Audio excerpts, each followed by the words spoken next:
Σύνδεση με την Μαρία Καρχιλάκη. Μαρία, οργή και σοκ στην κυπριακή κοινή γνώμη έχει προκαλέσει η κοινική ομολογία, από τηλεοράσεως μάλιστα, ενός Τούρκου ηθοποιού για τις θηριωδίες του Αττήλα σε βάρος Ελληνοκυπρίων το 1974.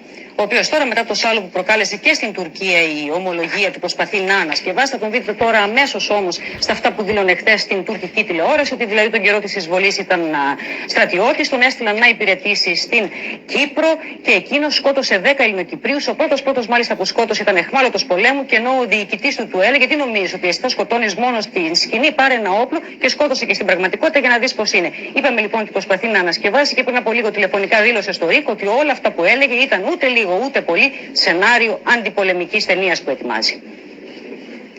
Yani ben döndükten sonra uzun süre et yemedim mesela. Çünkü ceset gördünüz sürekli. Yerlerde kokan cesetler, 70 derece sıcakta, şişmiş, kokmuş, iğrenç. Güzel oldu bu be. İnsan vurgunuz da yani.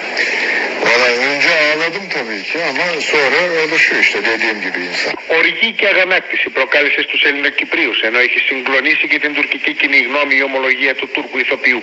Πρόκειται για έγκλημα πολέμου, γράφει σήμερα χαρακτηριστικά ο αρθρογράφος της εφημερίδας Χουριέτ, Μεχμέτ Γιλμάς, αναφερόμενος στον ηθοποιό Αττήλα Ολγκάτς, ο οποίος σε εκπομπή του κανάλ Τούρκ είπε ότι είχε σκοτώσει 10 άτομα, μεταξύ των οποίων και ένας 19χρονος αιχμάλωτος πολέμου στην Κύπρο το 1974.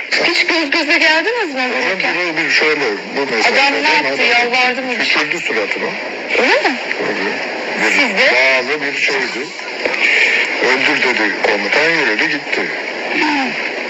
Şu mesafede tak diye çektik, öldürdük adamı. 19 yaşında bir genç. Onda silah var mıydı? Bağlıydı o. Esir alınmıştı. Savaşta her şey olur. Bir kere öldürdükten sonra rüyanıza girdi mi? Çok özür diliyorum. Tabii girmez olur mu? Çünkü göz göze Sanatçıyım, geliyorsunuz. yani insanım da. Είχα μόνο μια μέρα για να απολυθώ όταν μόλις ξεκίνησαν οι επιχειρήσεις και ξαφνικά βρέθηκα από τη Μερσίνα στην Κύπρο, είπε ο κύριος Ολγκάτς, και πρόσθεσε ότι θυμάται ακόμη και σήμερα τον διοικητή του να του λέει: νομίζεις ότι θα σκοτώνεις μόνο στη σκηνή? Η παραδοχή του Τούρκου ηθοποιού θα πρέπει να ήταν παραδοχή και πολλών άλλων που έχουν προβεί σε τέτοιες ενέργειες, αλλά εδώ είναι και οι ευθύνες της τουρκικής κυβέρνησης, των τουρκικών κυβερνήσεων. Αργά το απόγευμα όμως ο ηθοποιός Αττήλα Ολγκάτς, με ανακοίνωσή του στα τουρκικά μέσα μαζικής ενημέρωσης, ανασκεύασε, λέγοντας πως η πρόταση ότι δολοφόνησε 10 άτομα και έναν αιχμάλωτο ήταν σενάριο της φαντασίας του, για να τονίσει τις κακές συνθήκες και τη βαρβαρότητα του πολέμου.